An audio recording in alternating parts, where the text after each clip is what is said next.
வணக்கம் நண்பர்களே. போன வீடியோல ஒரு பொது பார்வையா எலெக்ஷன் முடிவுகள் வந்ததுக்கு பிறகு விஜயினுடைய நிலைப்பாடு எப்படி இருக்கும் என்ன, அதுல சில எனக்கே அதிர்ச்சி அளிக்கக்கூடிய அதிசயமான சில நிகழ்வுகள் அதை பத்தி பேசியிருந்தேன். இந்த வீடியோலையும் திருப்பியும் முடிவுகளுக்கு பிறகு விஜயனுடைய நிலைமை என்ன அப்படிங்கிறத பத்தி பார்க்கலாம். இப்ப அவர் தான் ஆட்சி அமைக்க போகிறார் அப்படிங்கிறது உறுதியா தெரிஞ்சு போச்சு. இதுவும் ஆட்சி அமைப்பதற்கு அல்லது விஜய் பெரும்பான்மையை பெறுவதற்கான முயற்சிகளில் ஈடுபடுவதற்கு முன்னால நான் ரெக்கார்ட் பண்ற வீடியோ இதெல்லாம். அதனால இதுல குறிப்பா எதை பத்தி உங்களுக்கு ஷேர் பண்ணலான்னு இருக்கேன்னா, பேசிக்கா விஜயோட நிலைப்பாடு எப்படி இருக்கும் நல்லா நம்ம, அதாவது அவருக்கு அறிவித்த அறிவிப்புகள் இருக்குல்ல, இலவசங்கள், நலத்திட்டங்கள், அதை வச்சிருவோம், அதை ஒதுக்கிடுவோம். ஏன்னா அது ஒரு பெரிய டாபிக். அதை தவிர என்ன அப்படின்னு பாத்தீங்கன்னா, முதல்ல பாயிண்ட் தமிழக கஜானா காலி. அங்க ஒண்ணுமே கிடையாது. சுத்தமா தொடச்சி எடுத்துட்டாங்க. தொடச்சி எடுத்தது அங்க இருக்கிறத வர்ற வரி வருமானத்தை தொடச்சு சாப்பிட்டதோட இல்லாம 10 லட்சம் கோடிக்கு கடன் வேற இருக்கு. இந்த 10 லட்சம் கோடிக்கு மாசம் 70,000 இருந்து 75,000 கோடி வரைக்கும் வட்டியே கட்டி ஆகணும். இது ஒரு பக்கம் இருக்கட்டும். இப்ப இந்த மாதிரி ஒரு சிச்சுவேஷன்ல அவர் அங்க வராரு. என்னை பொறுத்த வரைக்கும் மத்தியில் ஆளக்கூடிய பாஜக ஓரளவுக்கு விஜய்க்கு உதவி செய்வாங்க. ஏன் அப்படின்னா அந்த வீடியோவை ரெஃபர் பண்ணிக்க. ஏன்னா the game is played by Bhajaka. அதனால ஓரளவுக்கு உதவி செய்வாங்க. ஆனா அதே சமயத்துல அவருக்கு ஏதோ ரொம்ப அபரிமிதமா மக்கள் கிட்ட ஒரு செல்வாக்கு வர அளவுக்கு நடக்காது. தேவை என்ன இருக்கோ அது தேவைக்கு மேல வராது. இது ஒரு முக்கியமான பாயிண்ட் என்ன பொறுத்த வரைக்கும். சரி, விஜய் எப்படி ஆட்சியை ஆரம்பிக்க கூடும்னா, என்னை பொறுத்த வரைக்கும் ஒரு 6 மாசம் ஏதோ ஓரளவுக்கு ஊழல் கட்டுப்பாட்டுல இருக்கும். அதுக்கு அப்படின்னு நம்புறேன். இல்லைன்னா அது நம்ம தலைவிதி தான். கொஞ்சம் லா அண்ட் ஆர்டர்ல ஏதாவது செய்வார் அப்படின்னு நினைக்கிறேன். இத மாதிரி சில சின்ன விஷயங்கள்லாம் நடக்கலாம். அவர் எப்படி சர்வைவ் ஆக முடியும், நல்ல பேர் எடுக்க முடியும்னா, மக்கள் எப்படி எதிர்பார்ப்பாங்கன்னா, விஜய டிஎம்கேயோட கம்பேர் பண்ணி தான் பார்ப்பாங்க. மத்தியில் ஆளக்கூடிய பாஜகவோட கம்பேர் பண்ண மாட்டாங்க. ஏன்னா பாஜக 12 வருஷத்துல உலகளவுல ரெக்கார்டு அப்படின்னு சொல்லக்கூடிய திட்டங்கள் எல்லாம் நிறைவேற்றிருக்காங்க. வந்தே பாரத்ல இருந்து, ஏர்போர்ட்ல இருந்து, சோ மெனி திங்ஸ். அது நம்ம பட்டியலே இட முடியாது. அவ்வளவு பெருசு, புஸ்தகமா போடணும். அவ்வளவு டாய்லெட் கட்டிருக்காங்க, கேஸ் சிலிண்டர் கொடுத்துருக்காங்க, உஜ்வாலா திட்டத்துல வீடு கட்டி கொடுத்துருக்காங்க, எவ்வளவோ இருக்கு. அதனால அதை நம்ம கம்பேர் பண்ண மாட்டாங்க. மோரோவர் தமிழ்நாட்டு மக்கள் மத்திய அரசோட தமிழ்நாட்டினுடைய செயல்பாடுகளை கம்பேரே பண்ண மாட்டாங்க. அதனால விஜய் யாரு இம்பார்ட்டன்டா கம்பேர் பண்ணுவாங்க, யார்ட் ஸ்டிக், யார் அவருக்கு அளவுகோல் அப்படின்னு பாத்தீங்கன்னா டிஎம்கே தான். அதனால இவருக்கு இருக்கக்கூடிய, அதாவது அட்வைசர்ஸ் சொல்லக்கூடாது, யார் யாரெல்லாம் இவருக்கு எல்லாம் சொல்லி தராங்களோ, நீ ஒண்ணும் இல்ல, ஒரு 10% நீ என்னென்னலாம் பேசினியோ அதுல ஒரு 10-15% நீ நிறைவேற்றினா முதல் 5 ஆண்டுலயே. நான் சொல்றது முதல் வருடம் இல்ல, முதல் 5 ஆண்டுக்குள்ள 10-20% நீ நிறைவேற்றினாலே அடுத்த எலெக்ஷன்ல ஜெயிச்சிடலாம்னு சொல்லி கொடுப்பாங்க. அதற்கான அரசு அதிகாரிகளும் இருப்பாங்க. ஏன்னா நலத்திட்டங்கள் செய்யும் போதுதான் கொள்ளை அதிகமா அடிக்க முடியும். வளர்ச்சி திட்டங்கள், நலத்திட்டங்கள், இதுலதான் கொள்ளை அதிகமா அடிக்க முடியும். அதனால அதை விட்டுற மாட்டாங்க. ஏன்னா அதிகாரிகளுக்கு எப்படின்னா, அவங்களுடைய ரேஷியோ நான் பார்த்த வரைக்கும் என்ன, 1:100. 1 லட்சம் ரூபாய் அவங்க மாசம் சம்பளம் வாங்கினாங்கன்னா மாசத்துக்கு அவங்களுக்கு 1 கோடி ரூபாய் லஞ்சம் வரும். அதுதான் அவங்களுடைய ரேஷியோ. இது வரைக்கும் நடந்துகிட்டு இருந்திருக்குது அப்படிதான். சரி சார், அப்ப அதிகாரிகளே 100 மடங்கு சம்பளத்தோட வாங்குறாங்க அப்படின்னா அரசியல்வாதி கொள்ளையோ கொள்ளை. அவங்க எல்லாம் 10,000 மடங்கு, 50,000 மடங்கு. எனக்கு மாசம் 30,000 கோடி ஒரு வருதுன்னு டிஎம்கேல இருக்கிற ஒரு தலைவரே சொல்லியிருக்காருன்னு போது என்ன செய்ய முடியும்? நீங்க யோசிச்சு பாருங்க. இது ஒரு பக்கம். சரி, இதுக்கப்புறமா எப்படி கொண்டு போக பார்ப்பார். இது போராது. ஏன் போராது அப்படின்னா, மக்களுடைய எதிர்பார்ப்பு மிக மிக அபரிமிதமா இருக்கு. நான் சொன்ன மாதிரி பாலும் தேனும் ஓடும் அப்படிங்கிற மாதிரி சொல்லியிருக்காங்க. இதுதான் தேவ தத்தம்னு ஓல்டு டெஸ்டமெண்ட்லயே அப்ரஹாமுக்கு சொல்லி, பாலும் தேனும் ஓடும் கானான் தேசத்திற்கு உன்னை நான் வழி நடத்துவேன்னு கூட்டிட்டு போறாருன்னு சொல்றாங்க. ஆனா நல்ல இடம் யூப்ரட்டிஸ் டைக்ரீஸ் இருந்த மெசபடோமியா, அங்கிருந்து ஆபிரகாம் போறாரு ஒரு பாலைவனத்தை நோக்கி அப்படின்னும் போதுதான் எனக்கு ஒரு மாதிரியா இருக்கு. இப்ப நம்மளுமே அந்த மாதிரி ஆயிடுமோ அப்படிங்கிறது. சரி, பார்க்கலாம் என்ன ஆகுதுங்கிறத பார்க்கலாம். கானான் தேசத்துக்கு போற மாதிரி தான். கானான் தேசமா கனவு தேசமா அப்படிங்கிறது. ஆனா கனவு தேசத்தை மக்கள் முன்னாடி வச்சுட்டாரு. அந்த கனவு கலை விட மாட்டாங்க மக்கள். அதை அப்படியே பார்த்துக்கிட்டே இருப்பாங்க. திருப்பி திருப்பி திருப்பி, இல்ல இது செய்ய போறாரு, அது செய்ய போறாரு, இப்பதானப்பா வந்திருக்காரு அப்படின்னு. 3 வருஷம் ஆனாலுமே, இப்பதான்ப்பா 3 வருஷம் ஆயிருக்கு, அவர் என்ன அரசியல் அனுபவம் இருக்கா, முதிர்ச்சி இருக்கா, ஏன் ஓட்டு போடும்போது அதெல்லாம் தோணலையா அப்படின்னு கேட்டக்கூடாது. நம்ம அரசியல் அனுபவம் இல்ல, முதிர்ச்சி இல்ல, திட்டங்கள் இல்ல,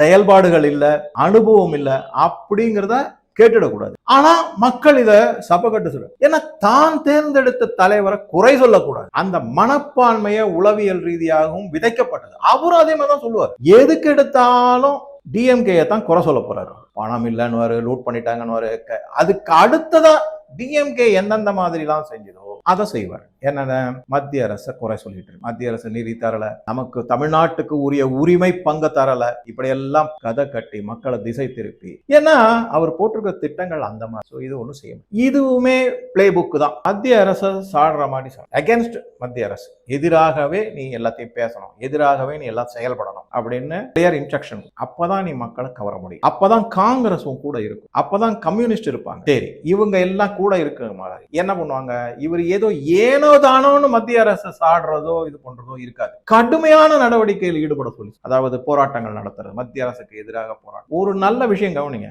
ஒரு கட்சி இப்ப டிஎம்கே எடுத்துக்கலாம், டிஎம்கே ஆட்சியில இருக்குன்னா அந்த ஆட்சியாளர்கள் தான் அந்த மாநிலத்தினுடைய லா அண்ட் ஆர்டர். அவங்க அந்த மாநில அரசே போராட்டத்தை நடத்தணும். இது எப்படின்னா அந்த கேஜ்ரிவால் அப்படிதான் பண்ணாரு. தான் ஆட்சியில இருந்துகிட்டு போய் டெல்லி மெட்ரோ பக்கத்துல போய் உட்காந்துக்கிட்டாரு, ஏதோ ஒரு ஸ்டேஷன் பக்கத்துல போய் உட்காந்துட்டு நான் இன்னில இருந்து உண்ணாவிரதம். ஏன் நீ தான் ஆட்சி பண்ற, ஒன்னு அகற்றத்துக்கு ஓம் போலீஸ்க்கு நீ எப்படி ஆர்டர் கொடுக்க முடியும்? போராட்டம்ங்கிறது மக்களுக்கு துன்பம், பொதுமக்களுக்கு. அது ஆட்சியில இருக்கிறவங்களே செஞ்சாங்கன்னா எந்த போலீஸ் அந்த ஆட்சியாளர்களை கைது செய்து உள்ள போட முடியும்? இத மாதிரி தான் முன்னெடுப்புகள். இதுக்கெல்லாம் நம்ம பழகிட்டோம். இதுதான் அனார்கிஸ்ட், தாந்தோன்றித்தனமான ஒரு சர்வாதிகார மனநிலை. இதெல்லாம் நடத்தி காமிப்பாங்க.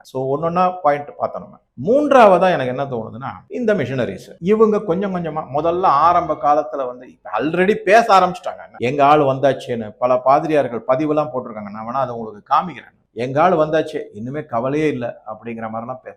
அவங்க என்ன பண்ணுவாங்கன்னா ஹைப்பர் ஆக்டிவ், மிக மிக அதிக அளவுல நடவடிக்கைகள்ல ஈடுபடும். என்ன மாதிரி நடவடிக்கை? இந்துக்களை பழிப்பது, குற்றம் சொல்வது, அவர்கள் கோவில்களை ஆக்கிரமிப்பது, அதுக்கப்புறம் சர்ச்சு கட்டுறது, மத மாற்றத்துல ஈடுபடுவது, பொது இடங்களை ஆக்கிரமிப்பது, இதெல்லாம் நிறைய நடக்கும். சரி, விஜய் பாஜகவால் அனுப்பப்பட்டவர் தானே, அவர் இதை கண்ட்ரோல் பண்ண முடியாதுன்னா ஓரளவுக்கு தான் கண்ட்ரோல். நல்லா கவனிங்க, ஒரு அளவுக்கு தான் கண்ட்ரோல் பண்ண முடியும், ரொம்ப கண்ட்ரோல் பண்ண முடியாது விஜய். ஏன்னா அவங்க ஒரு நிமிஷம் யோசிச்சு பாருங்க, டிஎம்கே அந்த கட்சியே பாதிரிமார்கள் என்ன சொன்னாங்கன்னா, நாங்க போட்ட பிச்சை அப்படின்னா, ஒரு கிரிப்டோ கிறிஸ்டியன் கட்சியையே அந்த மாதிரி சொல்லும் போது, இப்ப ஒரிஜினல் கிறிஸ்டியனே வந்திருக்கும் போது அவங்க என்ன சொல்லுவாங்கன்னு யோசிச்சு பாருங்க. நான் நினைச்சா உன்னை தூக்கி வெளியில போட்டுருவாங்கிற லெவலுக்கு பேசுவாங்க. அதனால இவர் ஓரளவுக்கு மேல இவரால் கண்ட்ரோல் பண்ண முடியாது, கட்டுப்பாடு கொண்டு வர முடியாது. இவரு வசமா மாட்டிக்கிட்டாரு. ஒரு இடியாப்ப சிக்கல் அதுல மாட்டிக்கிட்டு இருப்பாருதான் எனக்கு தோணுது.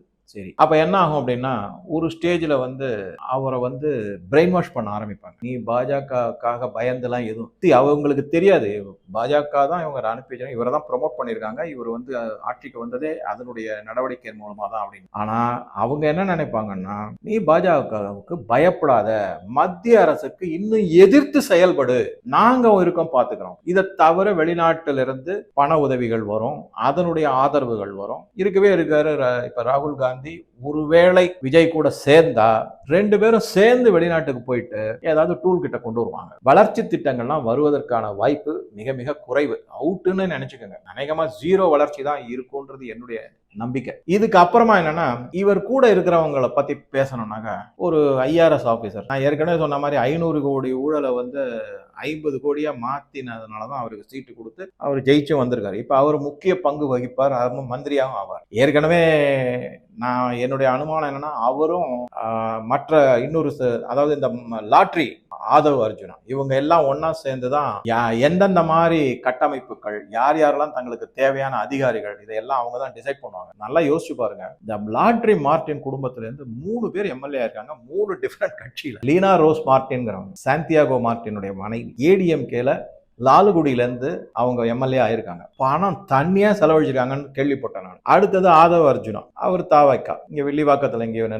ஜெயிச்சிருக்காரு. அதுக்கப்புறம் சார்லஸ் மார்டின், அந்த சாந்தியாகோ மார்டினுடைய பையன், அவர் புதுச்சேரி அதுல ஒரு கான்ஸ்டிடியூன்ஸ்ல நின்று இந்திய லட்சிய ஜனநாயக கட்சி ஏதோ அதுல சேர்ந்து ஜெயிச்சிருக்காரு. 3 பேரும் 3 எம்எல்ஏ ஒரே குடும்பத்துல இருந்து டிஃபரெண்ட் கட்சிகள். இவங்க எல்லாம் என்ன ஒருத்தருக்கு ஒருத்தர் எதிர்த்தா கொள்கை ரீதியா நமக்காக சட்டசபையில வாதாட போறாங்கன்னு நினைக்கிறீங்க? கிடையவே கிடையாது. கொள்ளையே கொள்ளதான். இந்த லாட்ரி மார்டின் சாந்தியாகோ மார்டின் கிட்டத்தட்ட 600 கோடியோ என்னமோ தேர்தல் பத்திரத்துல டிஎம்கேக்கு கொடுத்திருக்காரு. எல்லாம் பழைய இதெல்லாம் இருக்கு, ரெக்கார்ட்லாம் இருக்கு. சோ இந்த மாதிரி ஆட்கள் தவிர என்ன பண்ணுவாங்க அப்படின்னா, மேலும் சில அதாவது இந்த புசி ஆனந்த் அவரெல்லாம் தான் அதிகாரிகள் யாரை நியமிக்கிறது, அதுக்கெல்லாம் பேரமெல்லாம் நல்லா நடக்கும், சமத்தியா நடக்கும். அதுக்கு அடுத்தது மந்திரி சபையில யாரை வைக்கிறது, அது தவிர இந்த பல வாரியங்கள் இருக்கும். அந்த வாரியத்துக்குலாம் யார் யாரெல்லாம் தலைவரா போடுறது, செயலாளரா போடுறது, ஏதாவது ஒரு மெடிக்கல் அமைப்பு இருக்கும், அதற்கு ஒருத்தர ஒரு டாக்டரையோ ஏதோ போடுவாங்க. இதெல்லாம் கண்டிப்பா இதுல எல்லாம் பணம் பூந்து விளையாடும். எல்லா போஸ்டிங்குக்கும் பணம் விளையாடும். இதுக்கெல்லாம் யாரு கான்டுவேட்ங்கிற மாதிரி இருப்பாங்கன்னா இந்த விஜயை சுத்தி இருக்கிறவங்களும், அதை தவிர அவருடைய தந்தையாரும் இருப்பாங்க. தந்தையார், தாயார், அவருடைய ரிலேஷன் எல்லாம் இருக்கும். இங்க ஒரு கேள்வி வரலாம், சார் நடிகையை பத்தி நீங்க ஒண்ணுமே சொல்லலையா? அது அவருடைய தனிப்பட்ட இது. அவங்க பெருசா அரசியல் இருக்க மாட்டாங்க, ஆனா அதிகாரத்தை பின்னாடில இருந்து இயக்குவாங்க. அது மட்டும் தான் நடக்கும். ஏன்னா இந்த அடிப்பொடிகள் எல்லாமே அவங்களுக்கு தான் ரிப்போர்ட் பண்ற மாதிரி ஆகும். அடுத்ததா என்ன செய்வாரு அப்படின்னா, வழக்கம் போல இந்த சேம் பாயிண்ட் தான், நேரேட்டிவ் தான். நீட்டுக்கு எதிராக நடவடிக்கை எடுப்பேன் அப்படின்னு அதை எதிர்த்துக்கிட்டே இருப்பாங்க. வராது, அது கண்டிப்பா நல்லா தெரிஞ்சுங்க. சுப்ரீம் கோர்ட்டே முடிவாயிடுச்சு, நீட் எதிர்ப்பெல்லாம் வெறும் கேலரிக்கு தான். அது ஒண்ணு செய்வார். எல்லாமே கேலரிக்காக தான் பிளே பண்றதுலாம். ரியல்லா ஒரு ஐடியாலஜியோ, பாலிசியோ, பிரின்சிபலோ அதெல்லாம் எதுவுமே இருக்காது. சரி, நீட், அதுக்கப்புறம் ஜிஎஸ்டியை பத்தி கண்ணாப்பண்ணு பேசுவார். அதிகமா பண்ணிட்டாங்க, செஞ்சுட்டாங்க. ஏன்னா இவர் தான் ஏதோ ஒரு படத்துல ₹1 சர்ஜரியே பண்ணணுங்கிற மாதிரி, மெடிக்கல் ஃபெசிலிட்டிஸ் எல்லாம் கொடுக்கணுங்கிற மாதிரி எல்லாம் பேசியிருக்காரு. இப்ப பார்க்கத்தானே போறோம் எந்தெந்த மாதிரி இது பண்ண போறாங்க. சரி, அதுக்கப்புறம் ஜிஎஸ்டியை பத்தி பேசுவார், சிஏஏ பத்தி எதிர்த்து பேசுவார், யூனிஃபார்ம் சிவில் கோடு வருவதற்காக மிகப்பெரிய தடையாக இருப்பார். இந்த மாதிரி மத்திய அரசுக்கு எதிராக பலவித நடவடிக்கைகளில் ஈடுபடுவார். இப்ப நீங்க திருப்பி கேட்கலாம், அப்புறம் பெட்ரோல் விலை இவர் குறைக்க மாட்டாரு. ஏன்னா இவர் குறைச்சாருன்னா ஏற்கனவே நான் சொன்ன மாதிரி நிதி நிலைமை அதல பாதாளத்திற்கு இன்னும் அதல பாதாளத்துக்கு போயிடும். அவரால் சமாளிக்கவே முடியாது. அதனால என்ன பண்ணுவாருன்னா, மத்திய அரசை கேட்டுக்கிட்டே இருப்பாரு, நீங்க பெட்ரோல் விலையை குறைங்க, மத்திய அரசு விதிக்கக்கூடிய வரிகளை குறைங்க. அதே மாதிரி சிலிண்டருக்கு அதையும் சொல்லுவார். 6 சிலிண்டர் வேற ஃப்ரீயா தரேன்னு வேற சொல்லிட்டார். எங்க இந்த பணம் வரப்போகுது? ஸோ இந்த மாதிரி நடவடிக்கைகள்லையும் இதெல்லாம் என்ன ஆகும்னா, ஒரு காலகட்டத்தில் என்னுடைய எதிர்பார்ப்பு ஒரு 2 வருஷத்துக்குள்ள மிகப்பெரிய அழுத்தத்துக்கு விஜய் உள்ளாவார். ஏன்னா அனுபவம் கிடையாது. இது என்ன அப்படின்னா, வெறும் ஆட்சி மட்டும் செய்யணும் அப்படின்னா ஐஏஎஸ் அதிகாரிகளை வச்சு ஆட்சியை நடத்திடலாம். ஏன்னா இங்க அப்படி கிடையாது. இவர் முதலமைச்சரா இருந்து நடவடிக்கைகள்ல ஈடுபட்டாகணும், சட்டசபை நடவடிக்கைகள்ல பங்கெடுக்கணும், அங்க பதில் சொல்லி ஆகணும். இவர் ஒரு ஃபுல் டைம் பாலிட்டிஷியனா மாறி ஆகணும். இது வரைக்கும் அவர் அந்த மாதிரி ஆனதே இல்லை. அந்த மாதிரி இருக்கும்போது அவர் மிகப்பெரிய அழுத்தத்துக்கு உள்ளாகும் போது அவருடைய நடவடிக்கைகள் மூலமாக கொஞ்சம் கொஞ்சமா தவறுகள் நடப்பதற்கு வாய்ப்புகள் அதிகமாகும். இது என்னுடைய பார்வை. தவறுகள் நடக்க ஒரு தவறுக்கு மேல இன்னொரு தவறு, அதுக்கு மேல இன்னொரு தவறு, அந்த தவறை மறைக்கிறதுக்கு 100 பொய், இந்த மாதிரி போயிட்டே இருக்கும்போது அவர் முழுமையாக மத்திய அரசை, பாஜகவை, திரு அண்ணாமலை அவர்களை எதிர்க்க ஆரம்பித்து விடுவார். இவருக்கு பின்புலத்துல இந்த ராகுல் காந்தி மற்றும் வெளிநாட்டு டூல் கிட்டு, டீப் ஸ்டேட், சிஐஏ, மிஷனரிஸ் எல்லாம் இருக்கும்.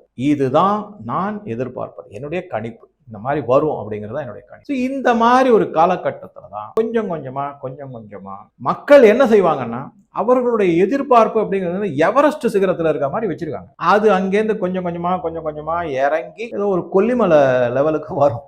அந்த லெவலுக்கு வரும்போதுதான் அப்பா இவரால் இனிமே ஒன்றும் செய்ய முடியாதுங்கிற லெவல். ஆனாலும் வழக்கம் போல தமிழ்நாடு மக்கள் என்ன செய்வாங்கன்னா, மத்திய அரசை குறை கூறிக்கிட்டே இருப்பாங்க. இல்லப்பா இவர் மேல தப்பு இல்லைன்னு அதை சொல்லிக்கிட்டே இருப்பாங்க. அதுக்கப்புறமா அந்த கொல்லிமலையில இருந்தும் கூட கீழே இறங்கி வந்தா தான் தன்னுடைய பாதத்துக்கு கீழே இருக்கிற நிலம் விலகு போகிறதுங்கிறதே அவங்களுக்கு உணர்வாங்க. இதுதான் நடந்தது வெஸ்ட் பெங்கால். இந்து உணர்வே இல்லாம இருந்தாங்க. இன்னைக்கு அப்படியே கம்ப்ளீட்டா மாறி 202 சீட்டு சுனாமி மாதிரி வந்திருக்கு. அப்படின்னா சாதாரணமா வரும். 15 + 34 49 வருட அந்த மக்கள் பட்ட அவதி, அவங்க பண்ண சாக்ரிஃபைஸ், இங்கேயும் அது மாதிரி சாக்ரிஃபைஸ் பண்ணணுமானா அது தெரியாது. அது நம்ம கையில தான் இருக்கு. நம்ம சாக்ரிஃபைஸ் பண்ணித்தான், அதாவது பலிதான் பரமோ தர்மக அப்படின்னு சொல்லிட்டு, பலிதான் பரமோ தர்ம அப்படின்னு இந்தியன் ஆர்மியினுடைய பாராசூட் விங்குக்கு இதுதான் ஸ்லோகன். பலிதான் எல்லாருக்குமே தெரியும். அர்ப்பணிப்பு அதுதான் மிகச்சிறந்த தர்மம்னு அவங்க உறுதிமொழி எடுத்துப்பாங்க. இப்ப அந்த மாதிரி ஒரு பலிதான் செய்ய வேண்டிய நிலைமைக்கு தள்ளப்படுவோமா வெஸ்ட் பெங்கால் மாதிரி? என்னை பொறுத்த வரைக்கும் தேவையில்லை. ஏன்னா சில பேர் அந்த பதிவுலாம் போட்டிருந்தாங்க, சார் நீங்க என்ன சார் அப்படின்னா, இங்கெல்லாம் வெஸ்ட் பெங்கால்ல 300க்கும் மேற்பட்ட பாஜகவினுடைய காரியகர்த்தாக்கள் கொல்லப்பட்டுள்ளார்கள். பல 100 இளம் பெண்கள் கற்பழிக்கப்பட்டுள்ளார். இந்து கோவில்கள் அடித்து உடைக்கப்பட்டன. நான் இன்னைக்கும் சொல்றேன், அந்த மக்கள் உணர்ந்த பிறகுதான் டெல்லியில் இருக்கக்கூடிய தலைவர்கள் முழுமையான சப்போர்ட், முழுமையான பாதுகாப்பு கொடுக்கப்படும். பங்களாதேஷ்ல இந்துக்களுக்கு நடக்கிற அட்டூழியத்தையும் அநியாயத்தையும் வெஸ்ட் பெங்கால் மக்கள் பார்த்ததுனால தான் அந்த ஒரு மாற்றம் அங்க வந்தது அப்படிங்கிறது தெள்ள தெளிவான நிதர்சனமான உண்மை. அது மாதிரி இங்கேயும் ஆகணுமான்னு சில பேர் ஒருத்தர் 2 பேர் பதிவு போடுறாங்க. நீங்க அந்த மாதிரி எதிர்பார்க்கணும். நான் ஆசைப்படல, எதிர்பார்க்க அது ஆகக்கூடாதுங்கிறது என்னுடைய. ஆனால் இந்த மக்கள் அந்த மாதிரி இருக்கும்போது என்ன பண்ணும், அதுதான் முக்கியமான விஷயம். ஸோ இது ஒண்ணு. டாஸ்மாக மூடிடுவாருன்னு நினைக்கிறீங்களா? மூட முடியாது. ஏன்னா 50,000 கோடி 60,000 கோடி இப்ப 75,000 கோடிக்கு வந்து பட்ஜெட் போட்டு வச்சிருக்காங்க, எஸ்டிமேட் போட்டு வச்சிருக்காங்க. அதை எப்படி அவர் விட முடியும்? சரி, வருமானத்தை எப்படி அதிகமாக்கணும் அப்படின்னா எந்த விதமான திட்டமும் கிடையாது. டாக்ஸ் எல்லாத்தையும் ஏற்ற முடியாது. ஏன்னா ஏற்கனவே அபரிமிதமா ப்ராப்பர்ட்டி டாக்ஸ்ல இருந்து வாட்டர் டாக்ஸ்ல இருந்து எல்லாம் ஏத்தி வச்சிருக்காங்க டிஎம்கேல ஆட்சியில இருந்த போது. இவரால இன்னும் ஏத்துனாங்கன்னா மக்கள் கொந்தளிச்சிருவாங்க. அதனால எல்லாமே அவர் வந்து அப்படியே கை கட்டி போட்டு நான் சொன்ன மாதிரி இடியாப்ப சிக்கல் மாதிரி மாட்டிக்கிட்டு இருக்கு. அதனால இவர் வெறுப்பினோட உச்சிக்கு போய் இது ஏன் இந்த சனியனை எடுத்துக்கிட்டோம், நம்ம பாட்டுக்கு சினிமா. இதை தவிர இந்த சினிமால இருந்து சில பேர் அதிகபட்சமான ப்ரெஷர்லாம் வரும்.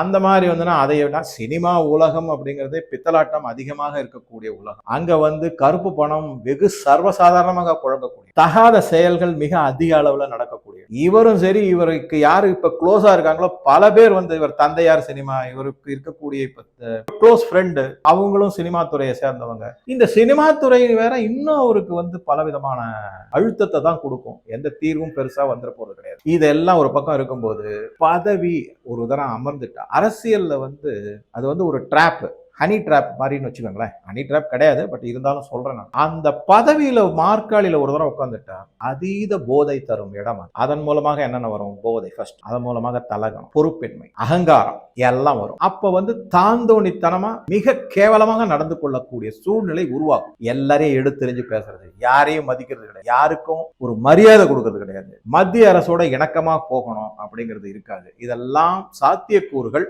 ஆனா இதை எப்படி அவர் மீண்டு வருவாரா அப்படிங்கிறத இன்னும் பல செய்திகள் இருக்கு. அதை இன்னும் ஒரு 1 or 2 வீடியோஸ்ல உங்க கூட நான் ஷேர் பண்றேன். இது எல்லாமே தேர்தலுக்கு பிறகு அடுத்த நாளே 5ஆம் தேதி மே மாதம் நான் என்னுடைய பார்வையிலிருந்து பதிவு செய்தது. ஸோ இந்த வீடியோ பற்றிய கருத்துக்களை பதிவிடவும். நன்றி, வணக்கம்.